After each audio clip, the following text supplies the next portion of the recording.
What's happening, Blades? Just a really quick video. Didn't even plan on doing one today, but just a couple of reactions from yesterday. Unbelievable result. I just had a feeling for some reason. Even when we went behind, that we were going to do it. You get them sometimes, don't you, where you get a gut feeling where it's just going to be your day, and I felt like it were going to be that yesterday.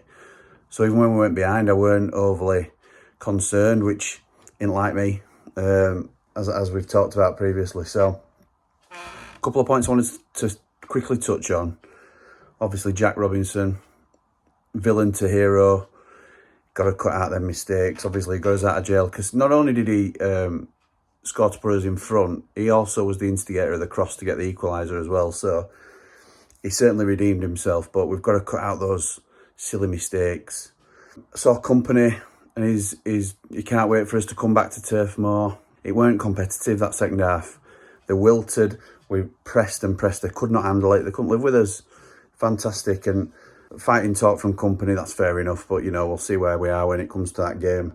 The one thing I would say is, talking about the fight till the end, well, they brought on off the two best attackers for two defenders on 75 minutes, completely waving the white flag. I've nothing against Burnley. I thought the supporters were superb yesterday, particularly clapping for a lad who sadly lost his life on 60th minute. They joined in with clapping with us. I thought that was fantastic. No issues with their fans at all, but I thought Kompany let himself down a little bit. Just in terms of, he's a progressive, forward-thinking coach, and he gave up. You could tell players gave up. The tactics were negative. Couldn't bring in defenders on for attackers at 75 minutes when you're 5-2 down. I'm not sure what Eki had done in that situation, but I know a certain other manager would have chucked a third or perhaps even a fourth striker on, because it's not the way fans want to see it when you're losing. Just go for it. They ain't got a game now. They've got a cup game in midweek. They ain't got another game till Sunday, and it's a big derby game, but just don't give up. I'd be disappointed if I were a Burnley fan. How does Cadra feel? Arblaster gets on, brilliant. I thought, ideal game to bring him on. And even Brooks getting on, who I thought looked lively.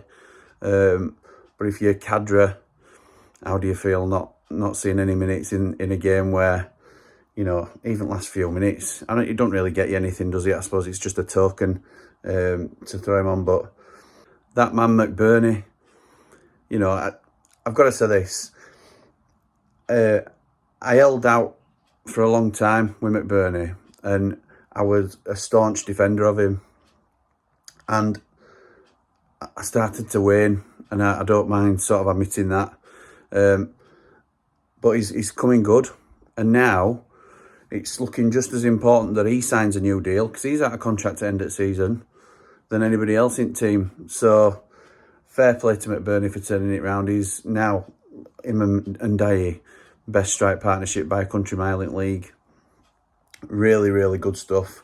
So yeah, I just wanted to jump on and say fantastic, because it's easy to come on and moan and all that sort of stuff when it's not going our way. But yesterday were just absolutely superb, and one to savour really. So how typically United would it be to have a result like this and then get turned over by Rotherham? But we'll cross that bridge, yeah. So enjoy it for now, and we'll see what Tuesday brings.